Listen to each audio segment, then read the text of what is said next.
मैं जिसको चाहूं उसको दे सकता हूं।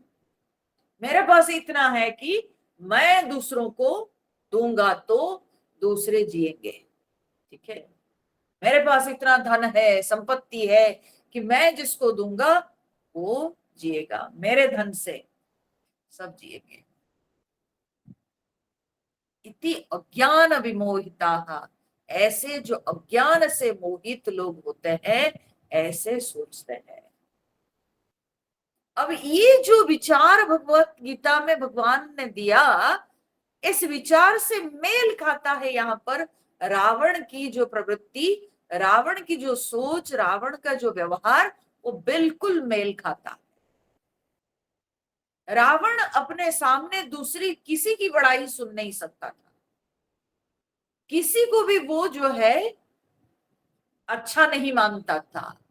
विशेष रूप से राम जी के प्रति उसके उसके मन में इतनी दुश्मनी थी कि वो कभी राम जी के भला तो सुन ही नहीं सकता था। तो विभीषण जी जब उसको बहुत समझा बुझा करके नीतिपूर्ण बातें कह करके उसको बोल रहे हैं कि लौटा दीजिए राम जी को उनकी पत्नी, तो तब रावण को ये बात अच्छी नहीं लगती है। तो इसीलिए रावण बार बार विभीषण जी को कहता है अरे शठ, अरे खल, अरे मूर्ख, ऐसे करके विभीषण जी को वो संबोधन करता है और कहता है कि तुम खाओगे मेरा और भला सोचोगे राम का। हा? और फिर मम पुर बसी तपसिन पर प्रीति सठ मिल जाए तिन्ही कहू नीति, जाओ उनके साथ मिलो और उन्हीं को नीति, ये सारी नीति की बातें करो, बोलो जाके उनको। अस कही कीन सी चरण प्रहारा अनुज गहे पद बार ही बारा, ऐसे कह करके उसने हद कर दी कि उसने क्या किया ना, विभीषण जी को सभा के मध्य में लात मारा। चरण प्रहार माने लात मारा। ठीक है, देखिए सभा में सबके समक्ष एक वयस्क व्यक्ति, ठीक है, और जो एक पद में प्रतिष्ठित है, आपने उसको सचिव भी, उनको विभीषण जी को आपने सचिव भी बना रखा है। ठीक है, तो सचिव हैं, वयस्क हैं, भले आपसे छोटे हैं लेकिन फिर भी एक प्राप्त वयस्क के व्यक्ति है वो, और आपके सभा में वे एक पद पर प्रतिष्ठित हैं, वे सचिव पद पर प्रतिष्ठित हैं। और ऐसी परिस्थिति में ऐसे एक प्राप्त वयस्क के व्यक्ति को लात मारना कभी उचित नहीं है। चाहे रावण ज्येष्ठ भ्राता क्यों ना हो, फिर भी कभी जब कोई व्यक्ति एडल्ट हो जाते हैं, छोटा भाई अगर एडल्ट हो जाता है तो उसके ऊपर चरण प्रहार ये शोभा नहीं देता। चरण प्रहार क्यों, हस्त प्रहार भी शोभा नहीं देता, थप्पड़ भी शोभा नहीं देता। ठीक है, जब प्राप्त वयस में कोई पहुंच जाता है तो तब उस पर थप्पड़ भी शोभा नहीं देता है, लात तो दूर की बात है। तो रावण जो है अति अपमान करते हुए, अति तिरस्कार करते हुए सभा के मध्य में विभीषण जी को उसने लात मारा। अस कही कीने सी चरण प्रहारा अनुज गहे पद बारह ही बारह। पर आप पराकाष्ठा देखिए, प्रेम की पराकाष्ठा, नीति की पराकाष्ठा।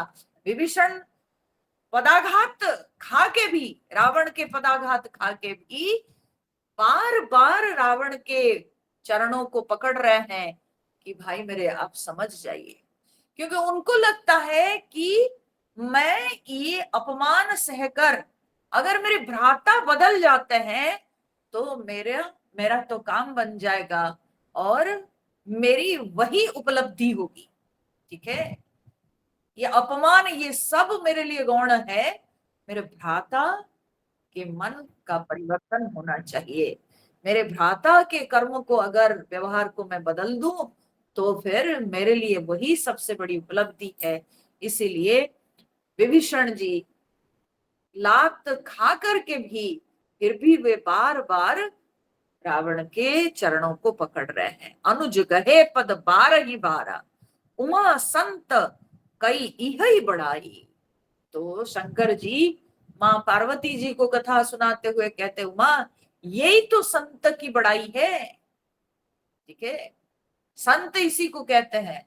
असंत और संत में यही अंतर है।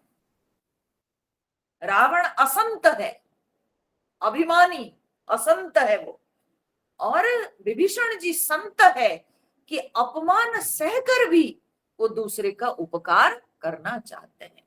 कष्ट सहकर भी वे सामने वाले का भला करना चाहते हैं।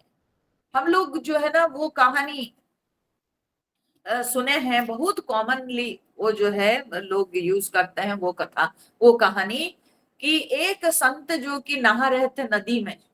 ठीक है, तो जब नहा रहे थे और वे भगवान जी को जल अर्घ्य दे रहे थे, तो उस समय जो है वे हाथ में जब जल उठा रहे हैं, तो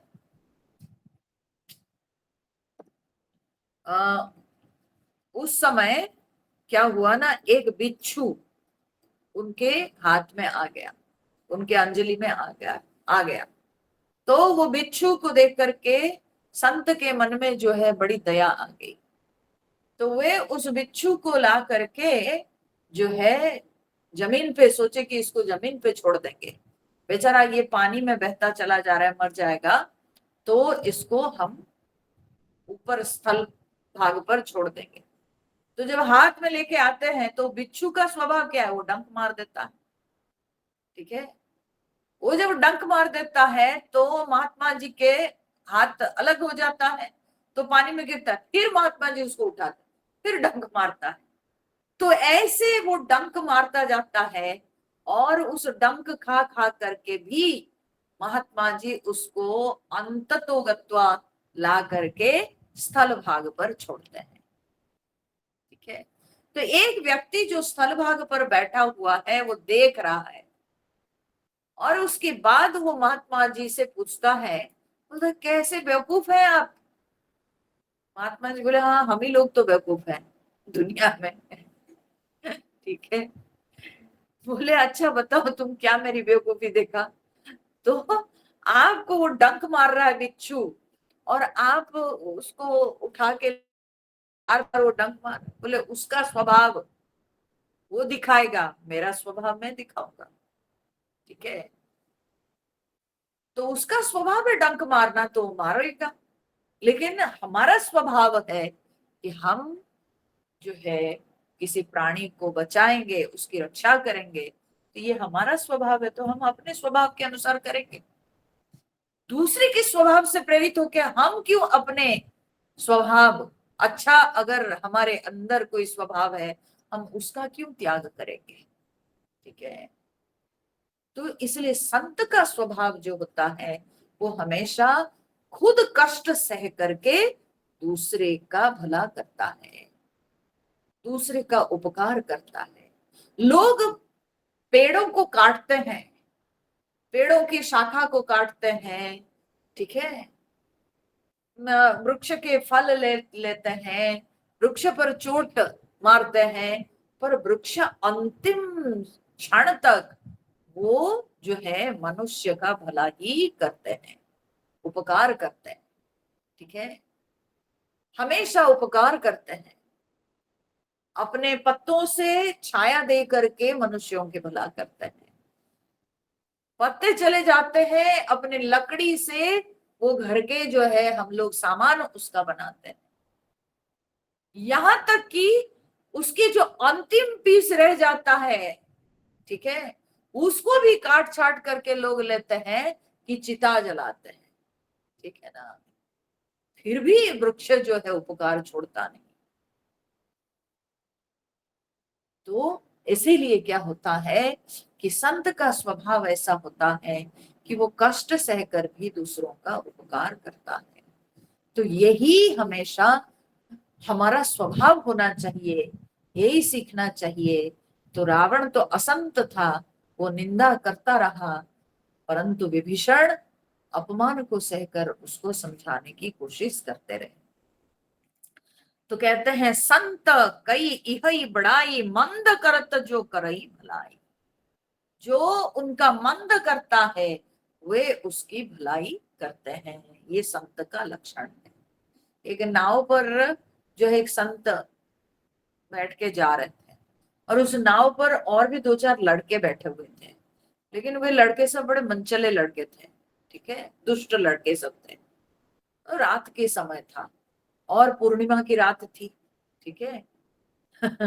तो संत के जो है ना माथा बिल्कुल बिल्कुल एकदम, हाँ वो चंदू थे, तो एकदम चिकना उनके जो है सिर पर चंद्रमा के ये जो है चमक रहा था पूरा लाइट, ठीक है। तो ये लड़के हाँ, बड़ी मजाक उड़ाते हुए बोले कि अरे वाह, चांद तो यहाँ पर दिखता है। हाँ? और फिर वे लड़के सब संत के मजाक उड़ाते हुए उनके सिर पर सब तबला बजाने लगे, और बेचारे संत बैठे हुए चुपचाप, कुछ नहीं बोल रहे हैं, अपना बैठे हुए हैं। उस समय आकाशवाणी हुई,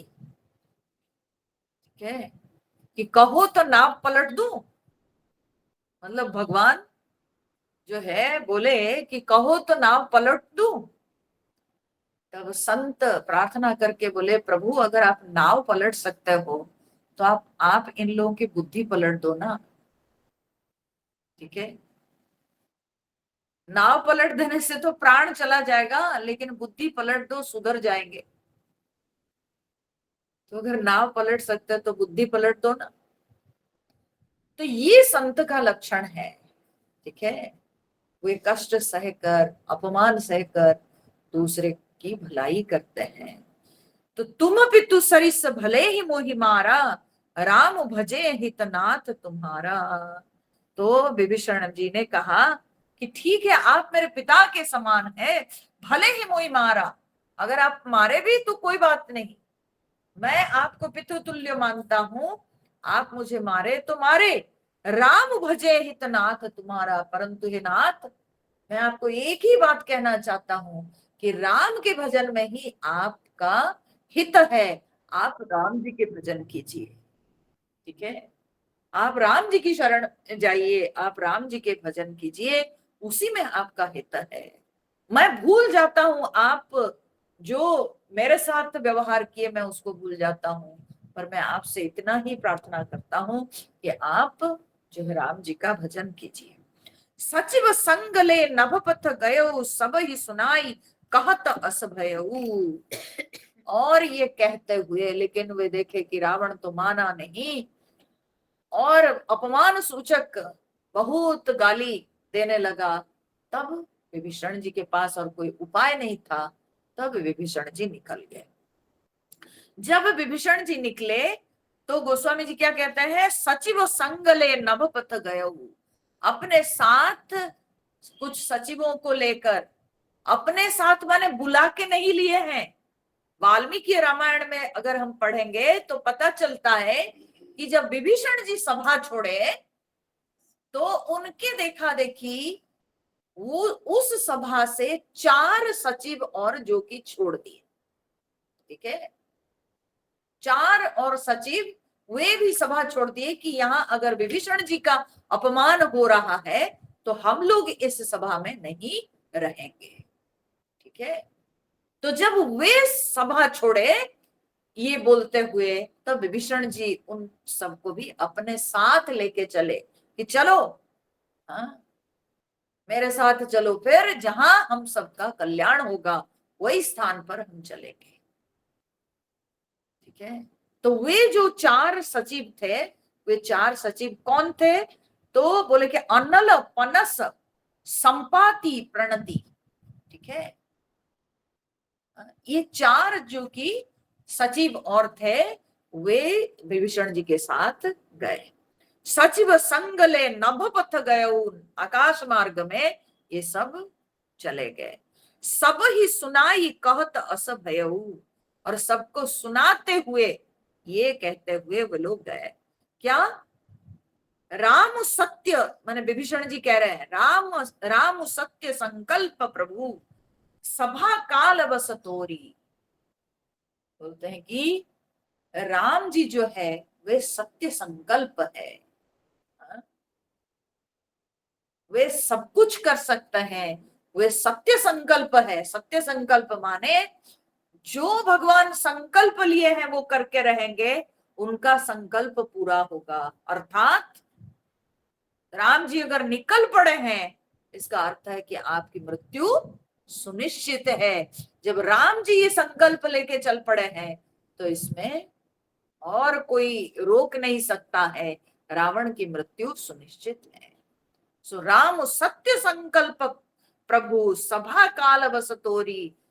तुम्हारी ये जो सभा है, लगता है ये काल के वश में है, अर्थात तुम्हारी ये सभा अब कुछ ही दिनों में खत्म होने वाली है। मैं रघुबीर शरण अब जाऊं देहु जनि खोरी। अब मैं राम जी की शरण में जा रहा हूं, मेरे को दोष मत देना बाद में। ये कहते हुए विभीषण जी चले जाते हैं। आपने मेरा त्याग किया, मैंने आपका त्याग नहीं किया है। आपने मेरा अपमान किया, मैंने आपका कुछ नहीं बिगाड़ा है। मैंने तो आपको सही रास्ता दिखाया, आप माने भी नहीं, और आप जो है उल्टा मेरा अपमान किए। तो इसलिए मैं जा रहा हूं, बाद में मुझे दोष नहीं लगाइएगा। ठीक है। ये क्या होता ना, जगत प्रसिद्ध है, क्या बोलते हैं विभीषण के बारे में, लोग क्या बोलते हैं, घर का भेदी, लंका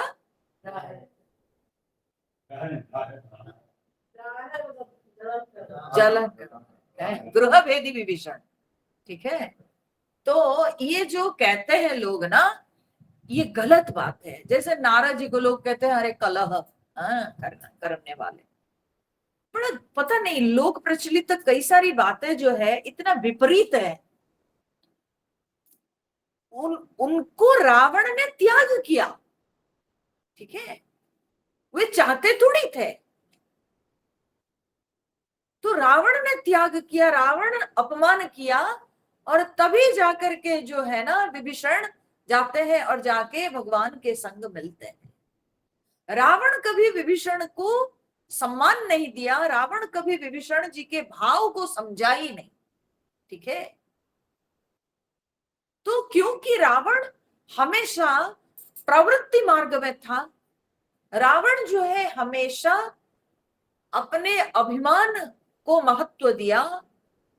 रावण के मन में देखा जाए तो यद्यपि वो दुलार दिखाता था पहले, ठीक है, परंतु उसकी दुलार में पवित्रता नहीं थी।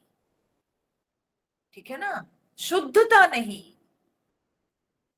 और आपको सामने वाले को समझते हुए कर्म करना है। वो कैसा प्रेम है अगर आप सामने वाले के भाव को नहीं समझते हैं, सामने वाले को क्या पसंद है, वो भी तो एक बात है। तो रावण तो कभी समझा ही नहीं, कभी उसको महत्व नहीं दिया। विभीषण जी के जो है कहा कभी सुना नहीं, जैसे दुर्योधन कभी विदुर जी का सुना नहीं। ठीक है। तो वैसे ही विभीषण जी का कभी रावण सुना नहीं। तब जाके रावण के सभा को छोड़कर विभीषण राम जी के साथ मिले। ठीक है। तो इसलिए ये तो रावण स्वयं त्याग किया है, तो ये रावण का दोष है, न कि इसमें विभीषण जी का दोष है। रावण कभी महत्व दिया ही नहीं विभीषण जी को, कभी विभीषण जी के भाव को समझा ही नहीं। ठीक है। तो इसलिए विभीषण जी ये सुनाते हुए चल पड़े। अब ये जो चार उनके साथ गए, ठीक है, सचिव, ये क्या सूचित करता है, इसके आध्यात्मिक अर्थ क्या है? इसका आध्यात्मिक अर्थ यही है कि प्रवृत्ति की लंका को त्याग करके, ठीक है, जहां काम क्रोध लोभ अभिमान आदि सारे लक्षण दिखाई पड़ते थे, उस प्रवृत्ति की लंका को त्याग करके, क्योंकि विभीषण जी संत हैं, तो इसलिए प्रवृत्ति की लंका को त्याग करके चार सचिवों के साथ, माने अंतःकरण चतुष्टय, ठीक है, पूरी तरह से मन बुद्धि चित्त अहंकार के साथ विभीषण जी भगवान की तरफ हो गए। आपके अहंकार जब भगवान की तरफ होता है, वो अभिमान नहीं रहता, स्वाभिमान होता है। ठीक है, तो विभीषण जी के अंतःकरण चतुष्टय, ये जो 4 सचिवों को लेके गए, ये असलियत में हमारे अंतःकरण चतुष्टय के प्रतीक हैं। ठीक है, तो पूरे मन से, पूरी तरह से वे भगवान की तरफ हो गए।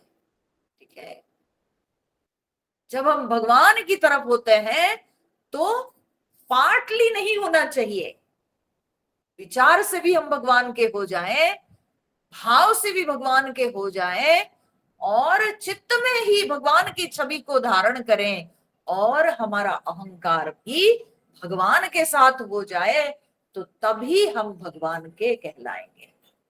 ठीक है, भक्ति क्या है? बोले भागो भक्ति ही। ठीक है, भगवान के भाग में जब हम हो जाएंगे, होता है ना भाई, आप किसकी तरफ हो, पूछा जाता है ना, ऐसे लोग प्रचलित है ना, कभी बातें होती है, आप किसकी तरफ हो, आप किसकी साइड में हो, बता दो। तो वैसे ही हम किसके भाग में, भाग माने किसके साइड, ठीक है, किसकी तरफ, हम भगवान की तरफ, हम भगवान के भाग में। तो जब भगवान के भाग में हम हो जाते हैं तो उसको भक्ति कहते हैं। ठीक है, तो भक्ति शब्द जो है ये भाग से आया है, भागो भक्ति ही। जब हम भगवान के भाग में हो जाते हैं तो भक्ति कहलाती है, और भगवान के भाग में हो जाना माने हमारा पूरा व्यक्तित्व भगवान समर्पित हो जाए। ठीक है, हमारे व्यक्तित्व के प्रत्येक अंश भगवान की तरफ हो जाए। ये ना हो कि हम शरीर से तो भगवान की पूजा कर रहे हैं लेकिन मन से हम कहीं और है। ठीक है, शरीर से तो भगवान की पूजा करते हैं, मन हमारा बेटा के पास है। ठीक है, तो ये क्या है? ये नाटक है। तो कहीं शरीर है कहीं मन है, ये ऐसा नहीं चलता है।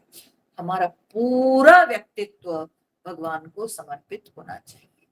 वही विभीषण जी ने किया। अपने संग, आप देखो ध्यान दो, अपने संग अपने परिवार के किसी को उन्होंने नहीं लिया, ना स्त्री ना बच्चे, किसी को नहीं लिया, सबको छोड़कर वे चल दिए भगवान के पास। इसी को कहते हैं शरणागति। जब शरणागति के दृष्टांत देना होता है, विभीषण सबसे उत्तम उदाहरण माने जाते हैं। ठीक है, विभीषण जी की जो शरणागति है वो सबसे श्रेष्ठ है। क्यों? राक्षस कुल में जन्म लिए। ठीक है, सबसे विपरीत राक्षस कुल में जन्म लिए हैं, और फिर वहां रहकर भी अपने धर्म का कभी उन्होंने त्याग नहीं किया। और फिर जब वे त्यागे भी लंकापुरी को, प्रवृत्ति की लंका को त्यागे, तो संग कुछ नहीं लिए। छोड़े, संसार को जो छोड़ना होता है, संसार के प्रत्येक वस्तु को त्याग देना, संसार के किंचित भी वस्तु के प्रति कोई भी भाव नहीं रखना चाहिए, कोई भी आसक्ति नहीं रखनी चाहिए कि मैं अपने संग वस्त्र ले जाऊं, मैं अपने संग ये वस्तु ले जाऊं, मैं अपने संग अपने बच्चों को ले जाऊं, अपने घर परिवार को ले जाऊं। बोले वो फिर कैसी भक्ति है?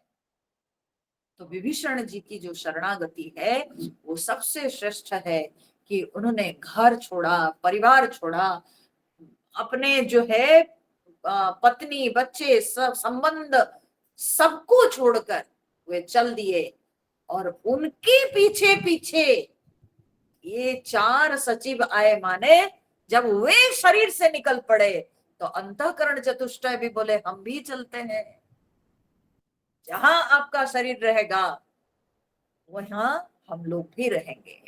तो राम जी के संग जब आप होने जा रहे हैं, तो जब आप अपने शरीर को लेके जा रहे हैं तो प्राण भी आपके संग मन भी आपका आपके संग, बुद्धि भी आपके संग, सब कुछ आपके संग चलेंगे।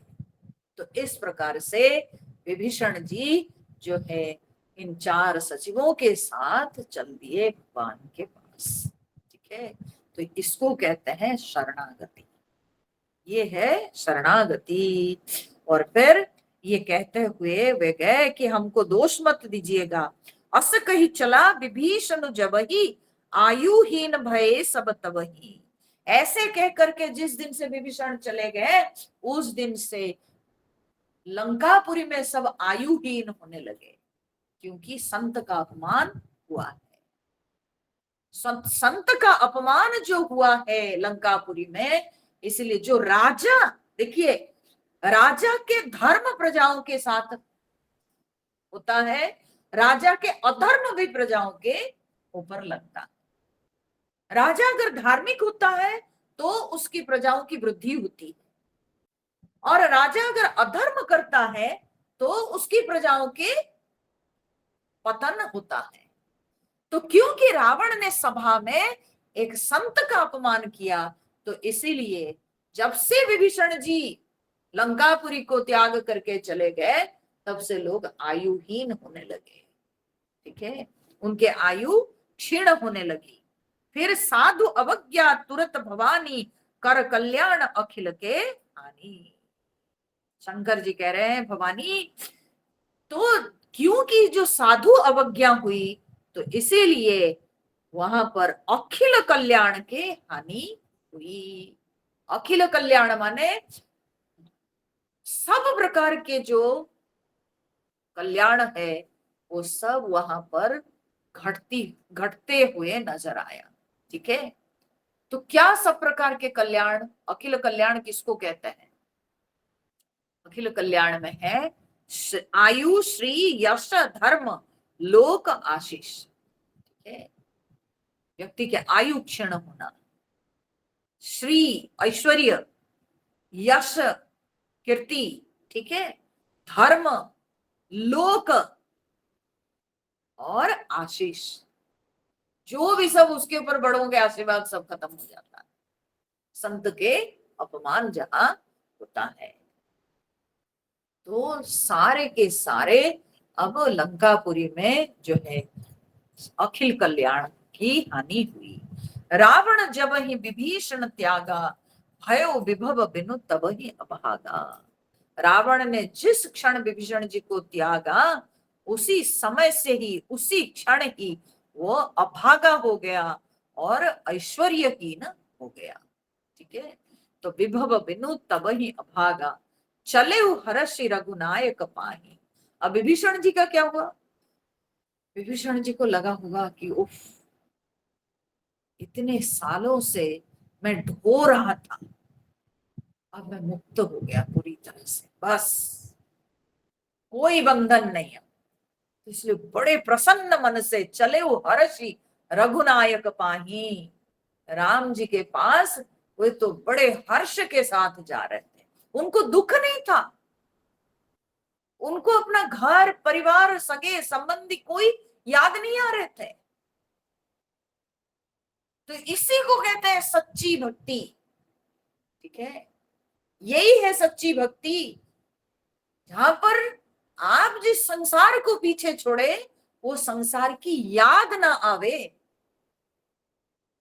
वो संसार की अगर याद फिर आपको आ रहा है, आपको अगर संसार की स्मृति मन में बनी हुई है, तब फिर कैसी भक्ति? तो विभीषण जी बड़े हर्ष के साथ भगवान के पास गए। करत मनोरथ बहु मन माही, और मन में बहुत मनोरथ करते जा रहे हैं।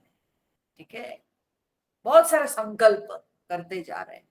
यहाँ पर जो वर्णन है ना, वो भागवत महापुराण में अक्रूर जी के विचार जो था, विभीषण जी के भी दशा वही रही।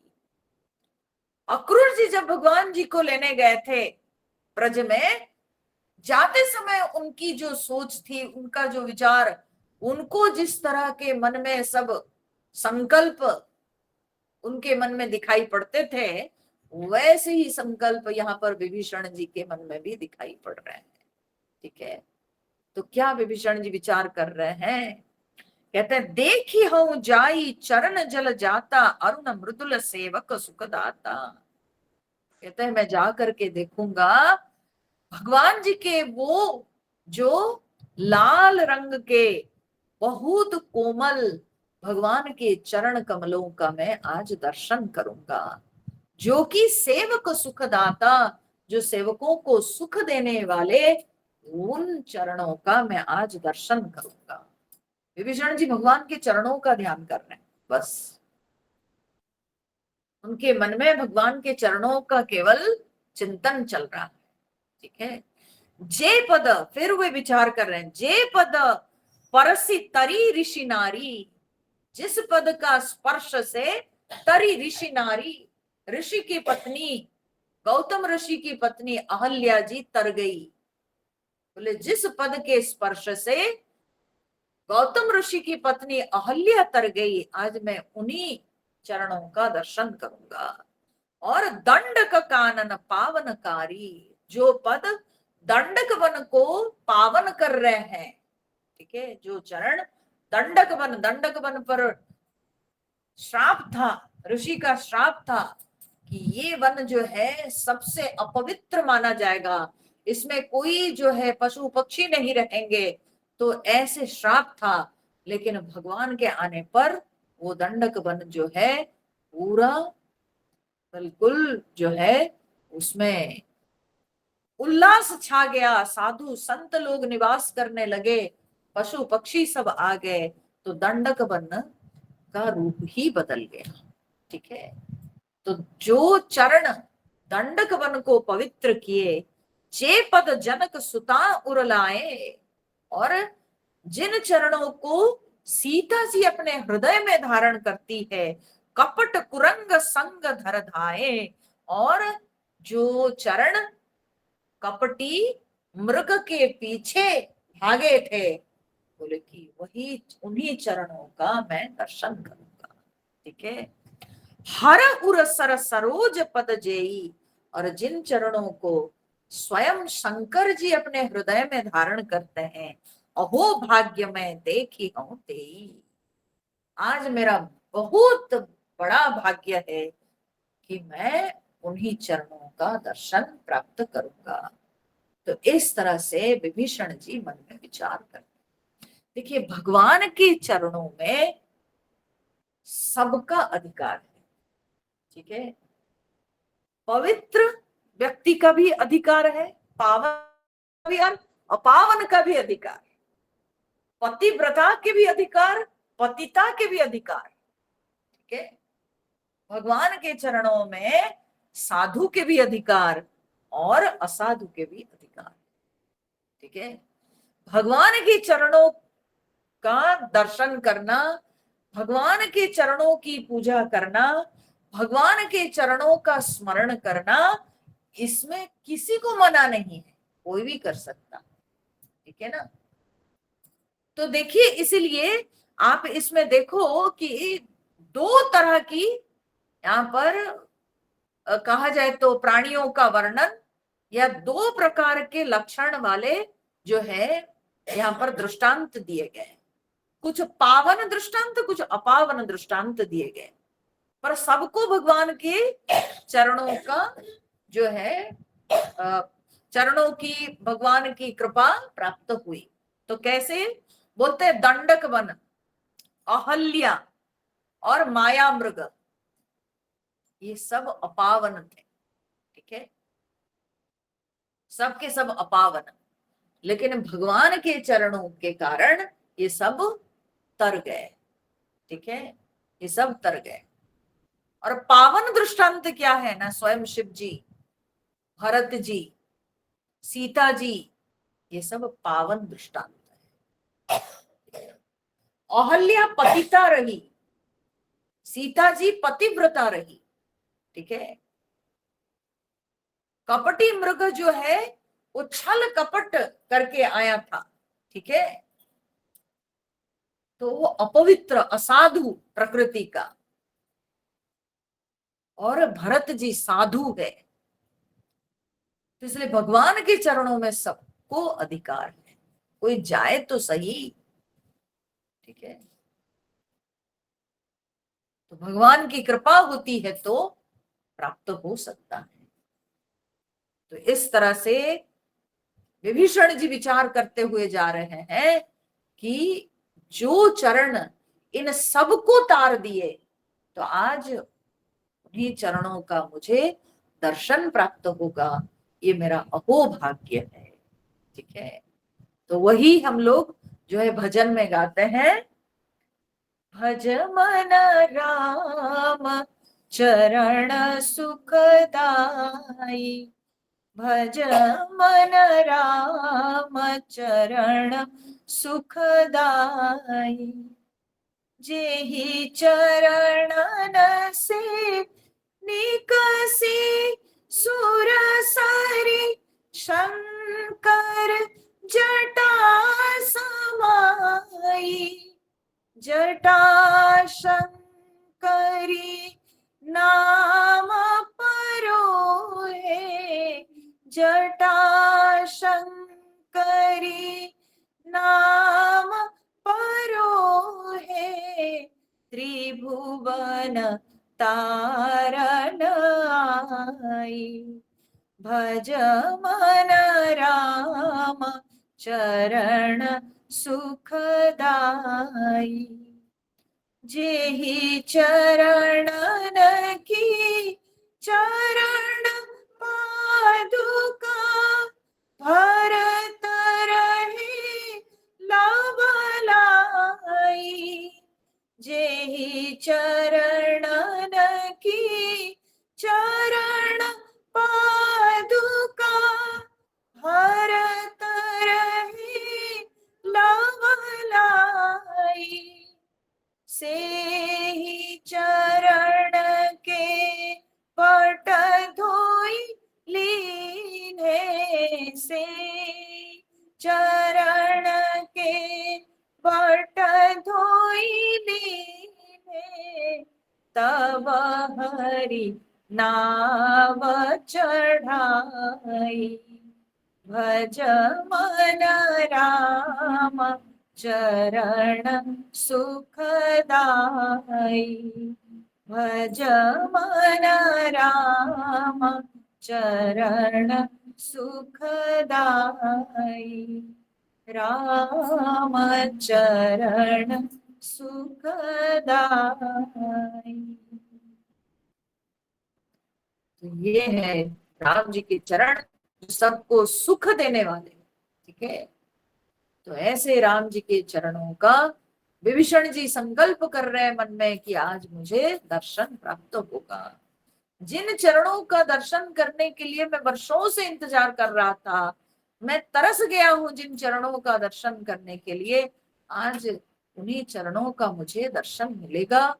ये तो भाग्य की बात है, मेरा जीवन सुधर जाएगा। तो यही विचार करते करते, जिन पायन के पादुकनी भरत रहे मन लाई। ठीक है, जिन चरण के चरण पादुका को भरत रहे मन लाई, भरत जी हमेशा अपने मन लगा के रखे जिन चरणों की चरण पादुका पर। ठीक है, हमेशा अपना ध्यान लगाए रखे। तो ते पद आज बिलो की हूं, इन नैननी अब जाई, बोले उन चरणों का आज मैं दर्शन करूंगा, इन नैनों को आज उन चरणों का दर्शन मिल जाएगा। यही विधि करत सब प्रेम विचारा, आयो सपदि सिंधु यही पारा।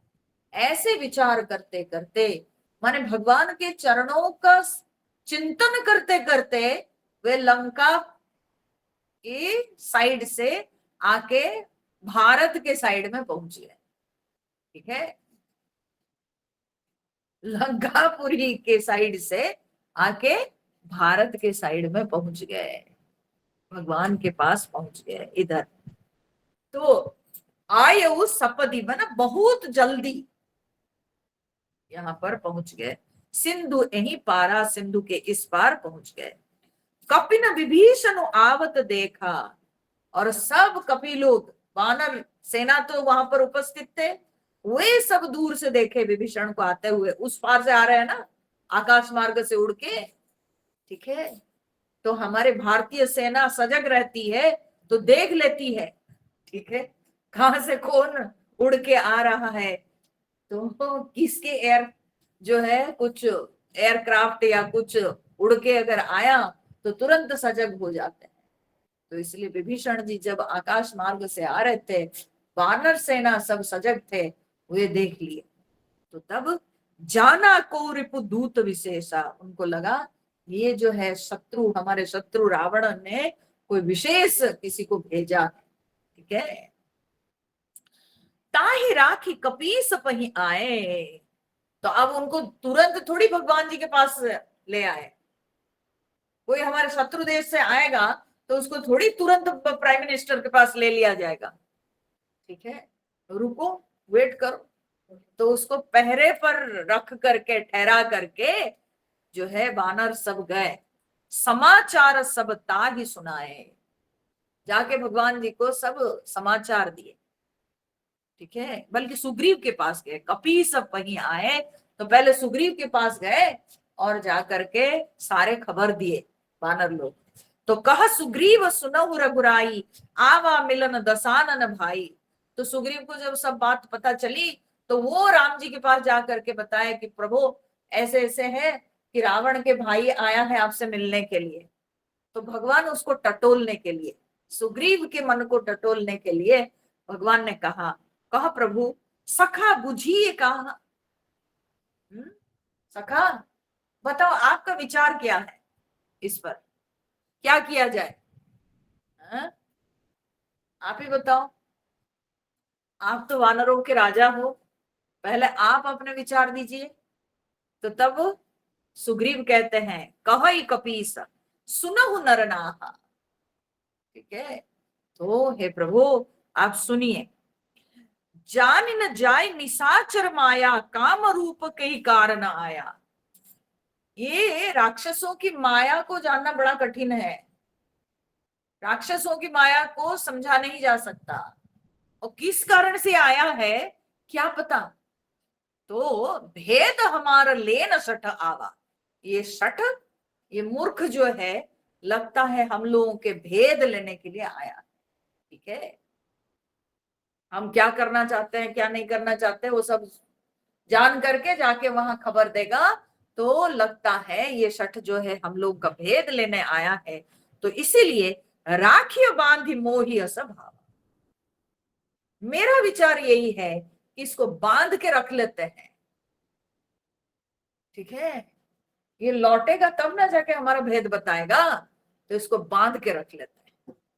मेरे विचार में तो यही करना चाहिए। भगवान तो मन ही मन हंसते होंगे, बोलेगा अभी भी तुम मेरे को समझा नहीं, सुग्रीव तुम मेरा सखा तो बना, परंतु तुम जो है मेरे मन को अभी तक भी समझा नहीं। ठीक है, तो सखा नीति तुम नीक विचारी, मन पन शरणागत मम पन शरणागत भयहारी। कहते हैं सखा, लेकिन भगवान कितने कोमल है, सोचिए। मैं बैठ के जो पढ़ रही थी ना, मैं ऐसे विचार कर रही थी कि भगवान की उदारता देखिए। सुग्रीव जब ऐसे बोले, भगवान उनके साथ कोई भी ऐसी बात नहीं बोले जिससे कि सुग्रीव को तिरस्कार लगे। ठीक है ना, क्योंकि आखिर है तो वानरों का राजा, है ना। तो भगवान ऐसे नहीं कुछ बोले कि अरे आप ऐसे बात कर रहे हो, आप अभी तक भी मेरे भाव को समझे नहीं हो। भगवान कुछ नहीं बोले, बल्कि बड़े प्यार से भगवान उनको समझा के बोलते, सका नीति तुम नीक विचारी, आप जो नीति विचार किए हो, आप नेकी, आप सही विचार किए हो, आप ठीक विचार किए हो, आप अच्छा विचार किए हो। भगवान ये नहीं कहते कि आप गलत विचार किए हो। सबसे पहले तो भगवान प्रशंसा किए सुग्रीव की। क्यों? क्योंकि सुग्रीव वानरों का राजा है, उसके अंदर भी कुछ अभिमान तो होगा ना, राजा है भाई। ठीक है, वानरों का स्वामी है, तो इसलिए भगवान ने उनको कहा नेक विचारी, आप सही विचार किए हो। परंतु मम पन शरणागत भयहारी, परंतु मेरा प्रण है, मेरी प्रतिज्ञा क्या है? शरणागत भयहारी, जो मेरे शरण में आएंगे मैं उनका भय का नाश करता हूं, मैं उनका कष्ट दूर करता हूं। अगर मेरी शरण में कोई आता है तो मैं उनका कष्ट दूर करता हूं। यानी विभीषण मेरी शरण में आया है।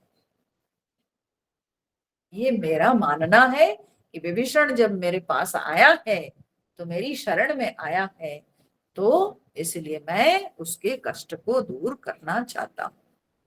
तो सुनी प्रभु वचन हर्ष हनुमाना, शरणागत वत्सल भगवाना।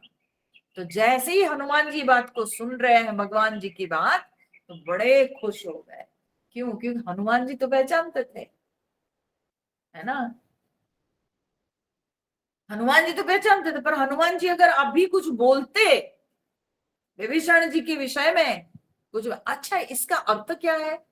इसका अर्थ ये है कि हनुमान जी लंकापुरी से आए थे, सबकी बात तो बोले थे, लेकिन विभीषण की बात नहीं बोले थे।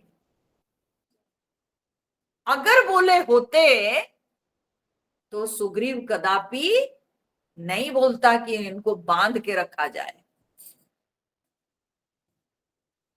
ठीक है। तो विभीषण जी के साथ जो उनकी बातचीत हुई है, जो भेंट हुई है, ये दोनों आपस में तो किए, हनुमान जी उसको अपने हृदय में रखे, और हनुमान जी विभीषण की बात नहीं बोले। ठीक है। तो इसीलिए विभीषण के विषय में किसी को पता नहीं, और हनुमान जी जब भगवान के मुख से सुन रहे हैं कि वो मेरा शरणागत है, तो उसकी रक्षा तो करना मेरा धर्म है, यही मेरी प्रतिज्ञा है। तो हनुमान जी को बहुत अच्छा लगा। भगवान के वचन सुन के हनुमान जी बड़े खुश हो गए और मान गए कि वाह प्रभु, आप तो शरणागत वत्सल भगवाना। ठीक है। तो ये तो बहुत बड़ी बात हो गई। शरणागत कहूं जे तजई, निज अनहित अनुमानी, ते नर पावर पापमय तिन्हि बिलोकत हानि।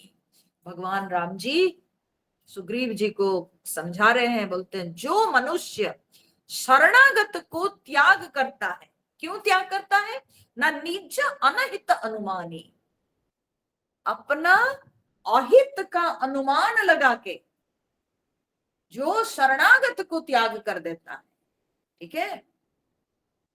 अर्थात कोई आपकी शरण में आया है और आपको उस पर डाउट हो रहा है कि ये मेरा आगे चल के जो है अहित करेगा, ऐसे अहित का अनुमान करके यद्यपि वो आया हुआ आपके शरण में, अगर उसको शरण नहीं देते हैं, उसको सुरक्षा नहीं देते हैं, ते नर पावर पापमय, भगवान कहते हैं वो मनुष्य पावर है।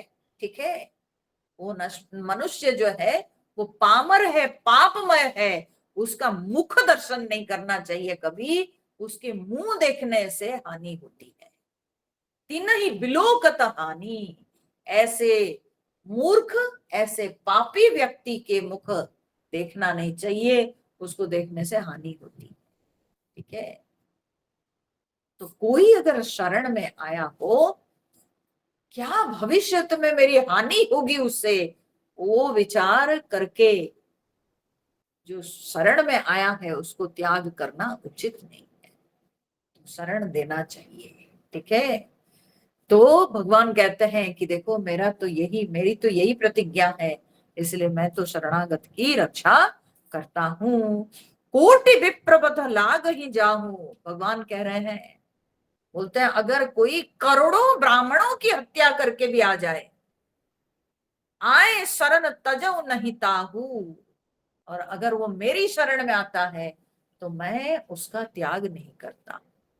इस पर थोड़ा सा समझ लीजिए कि भगवान जो बोल दिए कि करोड़ों ब्राह्मणों को हत्या करके आ गया, तो क्या सचमुच में कोई करोड़ों ब्राह्मण को हत्या करे? भगवान कह रहे हैं कि करोड़ों ब्राह्मणों को मार के आ गया और मेरी शरण में आया तो मैं उसको त्याग नहीं करता। और दूसरी जगह भगवान कहते हैं ब्राह्मणों को मैं जो है बहुत सम्मान करता हूं। ब्राह्मणों की रक्षा के लिए भगवान अवतार लेते हैं, और कोई ब्राह्मणों का अपमान करता है तो मैं कभी उसको क्षमा नहीं कर सकता। तो फिर गोस्वामी जी आप ये क्या लिख दिए? हाँ, करोड़ों विप्र को मार करके आ जाता है जो भगवान उसको हाँ रक्षा करते हैं, अगर वो भगवान की शरण में आया हो तो।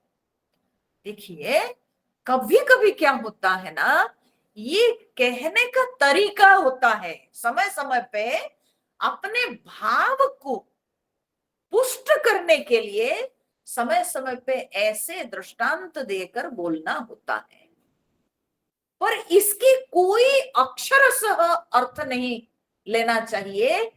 ये अक्षरशः सत्य नहीं है, ठीक है ना। इसका लक्षार्थ लेना चाहिए, इसका लक्षार्थ लेना चाहिए कि अगर वो जीवन में बहुत बड़ा अपराध कर दिया हो अज्ञानवश, ठीक है,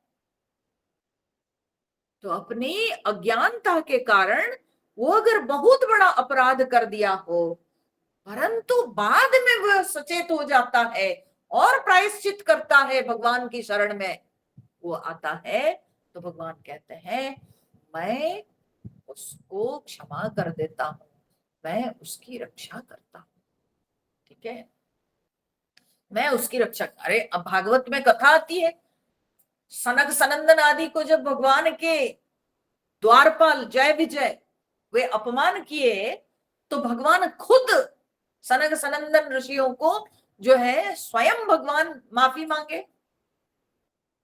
ठीक है, माफी मांगे,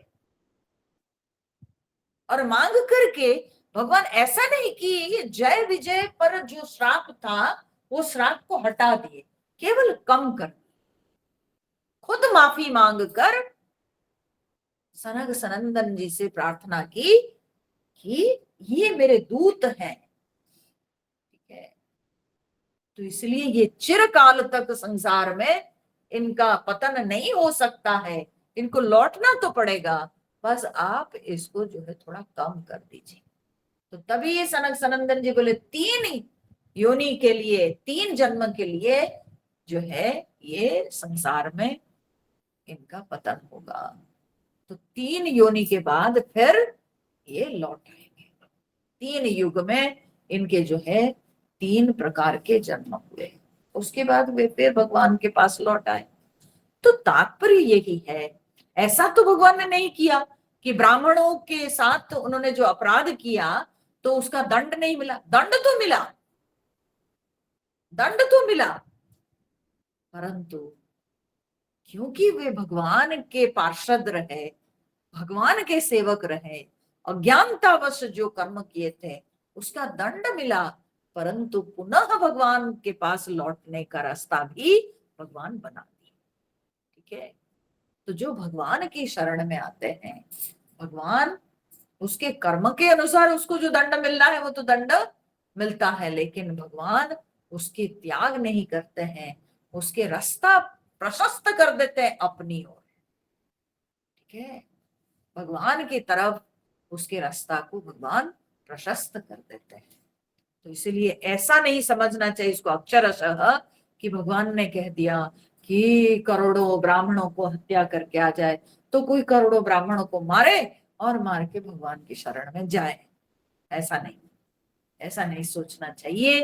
कभी कभी अपने बातों को पुष्ट करने के लिए ऐसे दृष्टांत दे के समझाया जाता है, ये सब दृष्टांत है, इसके लक्षार्थ लेना चाहिए, वाच्यार्थ नहीं लेना चाहिए।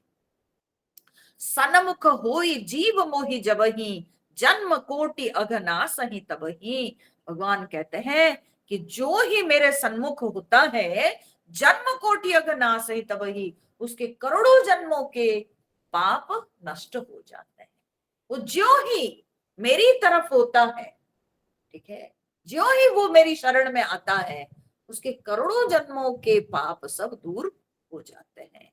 पापवंत कर सहज स्वभाव, भजन मोर तही भाव न काऊ। और वो पापी का तो ये सहज स्वभाव होता है, ठीक है, कि वो कभी मेरा भजन नहीं कर सकता है। ठीक है, तो अगर कोई मेरी शरण में आया, अब वो पापी रहा नहीं।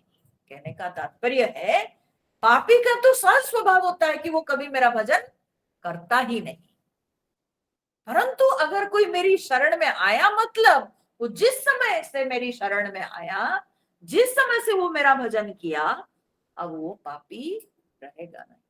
भगवान गीता में क्या कहते हैं? अपिचेत सुदुराचार भजते माम अनन्य भाग साधुरेव समन्तव्य सम्यक व्यवसितो ही सह। अपिचेत सुदुराचार, अगर वो बहुत बड़ा दुराचारी हो, ठीक है, भजते माम अनन्य भाग, वो अनन्य भाव से अगर मेरा भजन करता हो, ठीक है, साधु एव स मंतव्य, उसको साधु मानना चाहिए। ठीक है, तो चाहे कितना बड़ा दुराचारी क्यों ना हो, लेकिन अगर वो मेरा भजन किया, तब वो साधु कहलाता। अच्छा, पाप कौन नहीं किया है, जरा ये भी सोचो। ये संसार में कौन ऐसा प्राणी है जो कभी पाप ना किया हो? जन्म जन्मांतर में कभी ना कभी तो पाप किया होगा, और प्रत्येक प्राणी का उत्थान होता है, उसके कर्म बदलते हैं, हमेशा वो एक प्रकार थोड़ी रहता है। तो जब ज्ञान नहीं था, वो कितने पाप कर बैठा, परंतु परिवर्तन तो होता है सबका। तो जब परिवर्तन हुआ, जब वो संसार को छोड़ के भगवान की ओर मुड़ा, तब फिर वो तो साधु कहलाता। ठीक है, जब वो ये निर्णय ले लिया कि अब संसार नहीं, अब भगवान ही मेरा सहारा है, फिर उसकी पाप की चर्चा क्यों? ठीक है, तो इसीलिए भगवान यहाँ कहते हैं कि जो पापी है वो कदापि मेरा भजन नहीं कर सकता है। ठीक है, यही पापी का लक्षण है कि मेरा भजन नहीं करना। तो जब तक मेरा भजन कोई नहीं करता है, तो तब तक उसको पापी मानो। परंतु जब वो मेरा भजन करने लगा, मेरी शरण में आया, मुझे समर्पित हो गया, तो फिर वो पापी नहीं कहलाता है, फिर तो वो मेरी शरण में मेरा भक्त है वो। ठीक है, और उसकी रक्षा मैं करता हूं, उसकी जिम्मा जो है मेरे ऊपर। ठीक है, भगवान कहते हैं, पापवंत कर सहज स्वभाव भजन मोर ते भावन काऊ जो पे दुष्ट हृदय सोई होई मोरे सन्मुख आव की सोई। अगर वो दुष्ट होगा, वो कभी मेरे सामने आएगा? हाँ? अगर वो दुष्ट होगा, जो पे दुष्ट हृदय सोई हुई, दुष्ट हृदय का अगर होगा, तो कभी मेरे तरफ आएगा? कभी नहीं। गीता में भगवान क्या कहते हैं? नमाम दुष्कृतिनो मूढ़ा प्रपद्यन्ते नराधमा। ठीक है, जो नराधम होते हैं, दुष्कृतिन, दुष्कर्म करने वाले होते हैं, न माम प्रपद्यन्ते, नमाम दुष्कृतिनः मूढ़ाः प्रपद्यन्ते नराधमा। ठीक है, जो नराधम होते हैं, अधम पतित नर होते हैं, पापी होते हैं, वो कभी मेरी शरण में नहीं आते। दुष्ट हृदय के जो है, वो कभी मेरी शरण में नहीं आए। और कोई दुष्ट था, मेरी शरण में आया, मतलब उसमें परिवर्तन आ गया। तो परिवर्तन आ गया तो आ गया, अब क्यों सोचना है? ठीक है, वो क्या था, क्या किया था, जो किया था सो किया था, कौन सोचता है? वो सब गया, अब जो कर रहा है उसी को देखिए। इसलिए कहा जाता है, कोई योगी के मूल पूछना नहीं चाहिए। ठीक है, नदी के मूल भी जो है देखने की कोशिश नहीं करनी चाहिए, क्योंकि विश्वास ही नहीं होगा। आप जो गंगा जी को देख रहे हो बनारस में, आप जो गंगा जी को प्रयाग में देख रहे हो, आप गंगा जी की मूल अगर गोमुख में देखोगे, एक गाय के मुख के सदृश एक केव के अंदर से निकल रही है, आपको विश्वास ही नहीं होगा कि ये वही गंगा जी है जो इतनी पतली धार में निकल रही है और वहां जाके इतने विशाल रूप ले रखी है। ठीक है, तो आपको विश्वास ही नहीं होगा। वैसे ही कोई साधु के मूल को अगर आप खोजोगे, कुरेतोगे, तो पता चलेगा अरे वो तो इस जात में पैदा हुआ, अरे उसने तो ऐसा ऐसा कर्म सब किया। अरे बाबा वो सब था कभी, परंतु अभी वो नहीं, अभी वो सुधर गया, अभी तो भगवान की शरण में है, अभी तो वो भगवान का भक्त है, अभी तो उन सब चीजों को, सारे चिन्हों को उसने छोड़ा है। तो अब क्यों आप उन सारे पुराने चीजों की चर्चा कर रहे हैं? यही जो है ना समझने वाली बात है। तो भगवान यहाँ पर वही कहते हैं, पापी की तो सहज स्वभाव है, वो कभी मेरे स्मरण नहीं करेगा। अगर किसी के हृदय में दुष्टता होगी तो क्या वो मेरे सामने आएगा? कभी आ सकता है? नहीं। सो निर्मल मन जन सो मोहि पावा, मोहि कपट छल छिद्र न भावा। जिसके मन निर्मल है वही मुझे पाता है, और मुझे कभी सुहाता नहीं कोई किसी के मन में कपट हो, छल हो, वो मुझे कभी सुहाता नहीं। सो भेद लेन पठवा दस सीसा। भगवान अब असली मुद्दे पे आ गए। बोले अच्छा, अगर आपके मन में ये द्वंद्व है कि वो हमारा भेद लेने आया है, ठीक है, तो उसको आने दो ना। अगर वो सचमुच में ऐसा होगा, उसके मन में छल कपट होगा, वो हमारे भेद लेने आया होगा, तो तब न कछु भय हानि कपीसा। हे सुग्रीव, तब भी आपको कोई हानि नहीं होगी, आप डरिए मत। क्यों? जगमहु जगमहु सखा निशाचर जेते, लक्ष्मणु हनई निमिष महु तेते। तो बोलते हैं कि जगत में जितने निशाचर है ना, लक्ष्मण राक्षस हैं सब, बोले कि लक्ष्मण के बाण के आगे सब जो है फीके हैं। ठीक है, तो लक्ष्मण के साथ एक लक्ष्मण जो है उन सबको खत्म कर सकते हैं।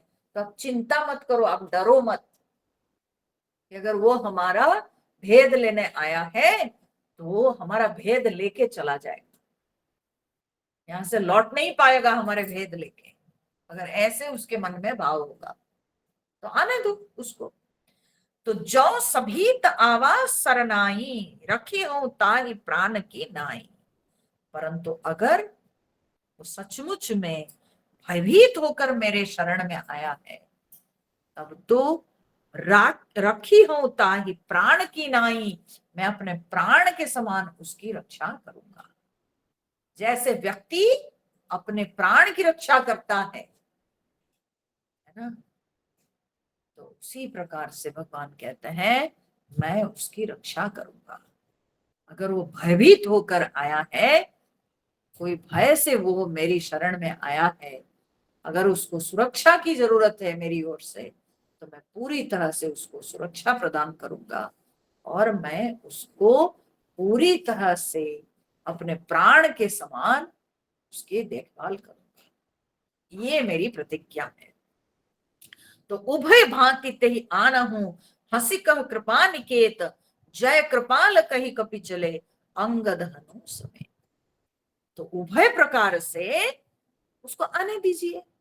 अगर भेद लेने आया हो तब भी आने दीजिए, लक्ष्मण है उसके लिए, चिंता मत करो। मतलब भगवान कहते हैं इसको मारने की मुझे जरूरत नहीं, मेरा भाई लक्ष्मण काफी है उसके लिए। ठीक है, तो इसलिए आने दीजिए अगर भेद लेने आया हो तो। और अगर भयभीत होकर आया है तो आने दीजिए, वो मेरा शरणागत है, तो इसलिए उसको आने दीजिए। तो उभय प्रकार से आपकी कोई हानि नहीं है। तो इसलिए भगवान जब हंस करके ये बात को बोले तो सबके मन के द्वंद्व हट गया। तो तब सुग्रीव जी हनुमान जी और अंगद के साथ चल दिए, क्योंकि वो रोक के आए थे ना, विभीषण जी को आने थोड़ी दिए थे, रोक के आए थे। पहरेदार जो है उनको पकड़ के रखे थे, रुकिए रुकिए, वेट करिए, हम भगवान से बातचीत करके आते हैं। तो इसलिए गए, उसको लेके आने के लिए गए। तो गए तो जाने दीजिए, फिर हम लोग बाद में देखेंगे, ठीक है। उनको अच्छा से बुला करके लाएंगे, तो तब तक हम लोग भी जो है थोड़ा विचार कर लेते हैं इस विषय पे। तो ये जो है ना, ये विभीषण की शरणागति, ये बहुत ही सुंदर, बहुत ही प्रसिद्ध है। और अभी आप आगे भी देखिएगा किस तरह से विभीषण जी तीन भाव से अपने आप को भगवान के सामने प्रेजेंट कर रहे हैं, अपना जो परिचय प्रदान करते हैं, उसमें कितनी दीनता है, कितनी विनम्रता है। ये भी शिक्षणीय बात है कि बड़ों के समक्ष किस तरह से अपने आप को प्रेजेंट करना चाहिए, ठीक है। तो फिर अगले सत्संग में हम लोग उस पर विचार करेंगे। आज के लिए तो हरिओम हो गया, ठीक है। फिर सोमवार मंगलवार को मिलेंगे। श्री राम जय जय राम, श्री राम जय राम जय जय